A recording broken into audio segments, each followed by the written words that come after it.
love starting the day before a really big ride with sugar-covered heavy carbs, which thankfully are also going to double for today's nutrition. So today I'm re-attempting a ride that I tried 2 years ago in a really kind of sort of strange way. 2 years ago I really started to get into the brevet thing, like riding incredibly long distances fast. I think there was an article that came out on the Radivist about a race in Spain, and it sort of inspired me to take a road bike, attach a bunch of bags to it, and try and ride across Nova Scotia to where Angela's from, Amherst, as fast as I possibly could. But the problem was I worked at the bike shop at the time, so there was no time for me to be able to actually do that. I only had 1 day off a week. So my plan was I'll just leave work Saturday and ride the 250 to 300-ish kilometers to, well, I was thinking I would go to Moncton, and that wouldn't be a problem. If I needed to camp, I would, but if I needed to ride overnight, no problem. That's what I'll do. The difference between today and then is I actually know what I'm getting into this time. I actually have the route uploaded to my Garmin, and I have a phone that I can actually make phone calls with, and instead of leaving at 5 at night, 5 p.m., I'm leaving at 7 in the morning. So I won't be getting into all these strange, weird areas that I don't know when I don't know where I'm going, because I don't actually have a reliable map, and I can do it in daylight with proper technology and everything I need to make sure that I'm in the right spot. I think a lot of this I'm doing for myself. A little of it I'm doing for this video. Although I am very aware that it's still going to hurt. Sort of seems like I'm probably going to get started out with some rain. It's fine. Forgot to brush my teeth. First about 100k of this ride, maybe a little bit more, is some of the easier riding that you can kind of do in Nova Scotia. This section that I'm about to go ride is the same I did with the TT bike before I cut my wheels in half. It's just a nice, flat, easy way to start a ride like this. If you had to start it with a massive climb, I don't know that it would be as fun.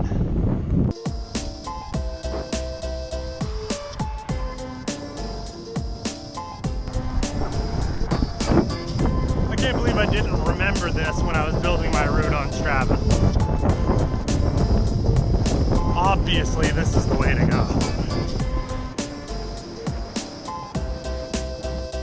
There we go. Now I'm on course. So,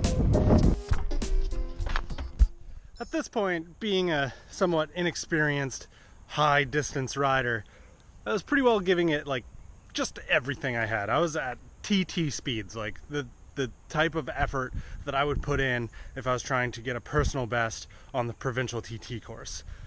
And I gotta say, I rode pretty quick to about probably Truro. I can't help but feel like I'm actually kind of reliving this more than I had anticipated. Anyway, I don't want to get ahead of myself here. I should probably get to where I want to be to tell that part of the story.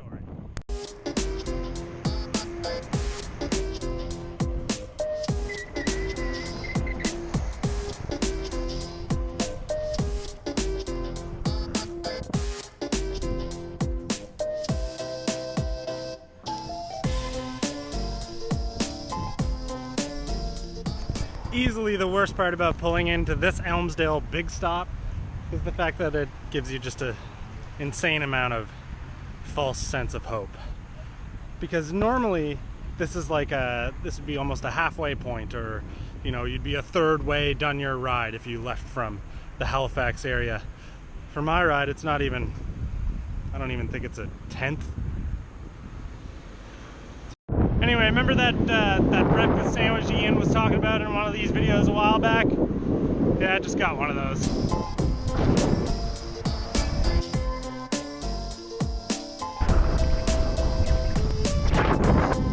Just about a quarter way through now. Feeling great.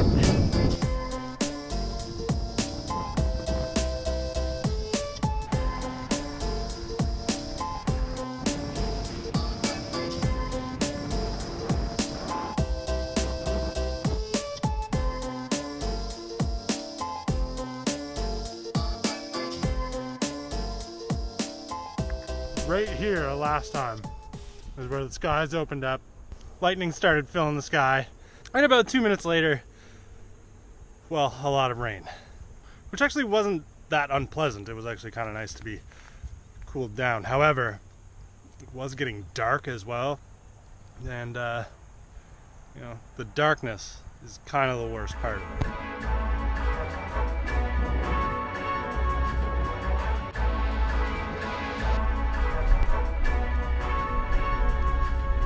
This is where I decided to hang out the last little bit of rain from that train track that I showed you earlier to here in Truro.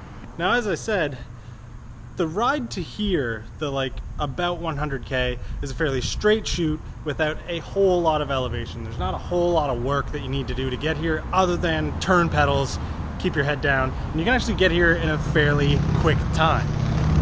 I think today I actually made good time again. I probably got here in about like 2 hours and 40 minutes, give or take. The problem with that is it sort of gives you a false sense of hope for how the rest of the ride's gonna go, because this is about halfway. And this is probably where I made the decision that led, well, exactly to me not being able to finish this ride for two fairly obvious reasons. One being, I don't know anything about the roads around here from this point on, and the phone that I had didn't have a real GPS on it. It was just sort of a map that I had loaded and was sort of just trying to follow to the best of my abilities. The second massive problem, on top of not knowing the navigation and not really having a great way of navigating, was the fact that it was about to be pitch black out soon. But because I had this false sense of security and the fact that I had gotten here in like 2.5 hours, I figured, well, I won't be riding at night for very long, so I'll just keep going and deal with it and get to Amherst by, geez, I guess I would have thought it would be around 11 p.m.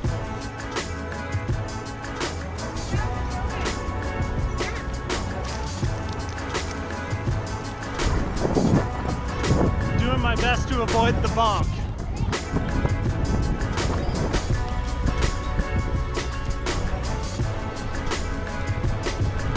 I almost think it's safe to say that the rain was short-lived. Almost.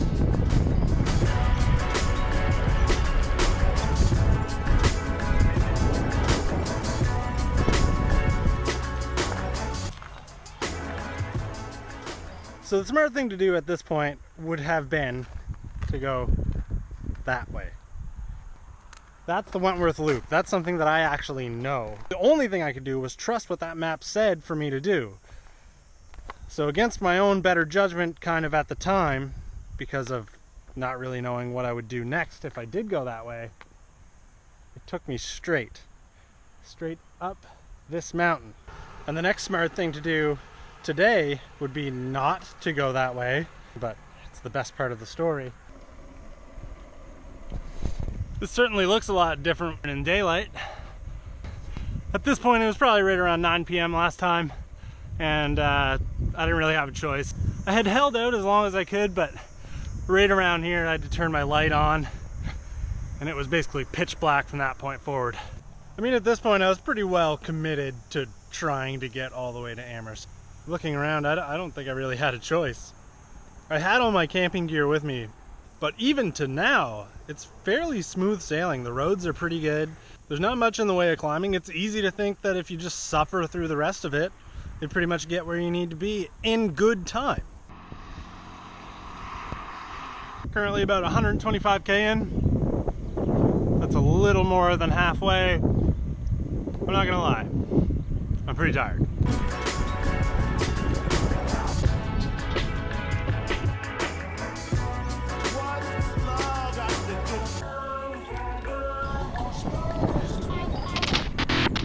I don't remember this being this much of a climb, but there is one thing that I'm never gonna forget.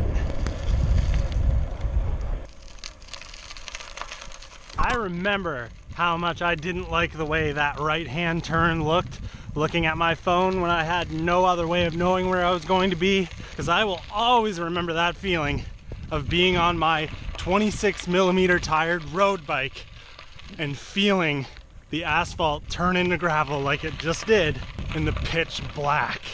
That was the exact moment I had mentally given up and I didn't want to do this ride anymore.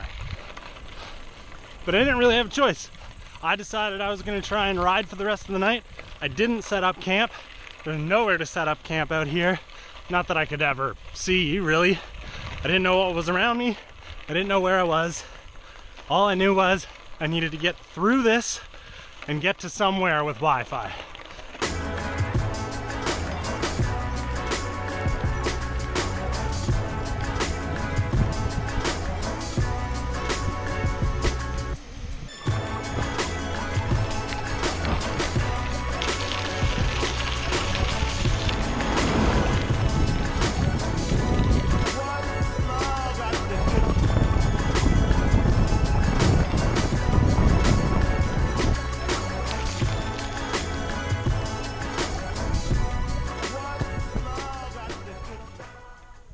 That's a lot less worse than I remember. But that isn't to say that it doesn't beat the crap out of you. Oh. About 70 kilometers to go. At this point, you know, like I said, I didn't want to be riding anymore, so I did come out of here and I just searched on my phone for something that I knew that I could get to, that I knew was a tangible location, that I understood where I'd be heading, so that I could actually get some Wi-Fi, get a hold of Angela, let her know where I was, and get her to come pick me up. 1, 2, 3, do it!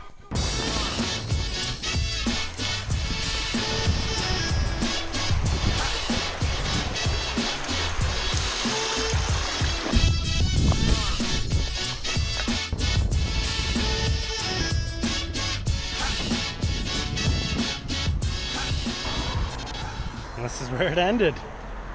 I went and laid down on the sidewalk over there, called Angela and said, come get me. I'm not gonna lie, I could almost do the same thing right now, but I won't.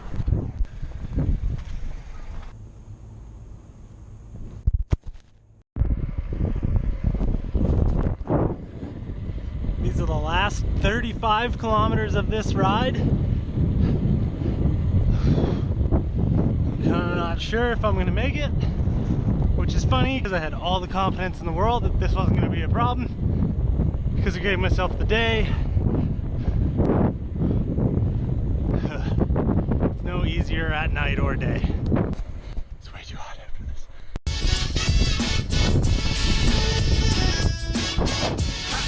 I'm very much looking forward to getting in the pool. I wish I had more to say or some interesting fun thought to finish this off, but I don't.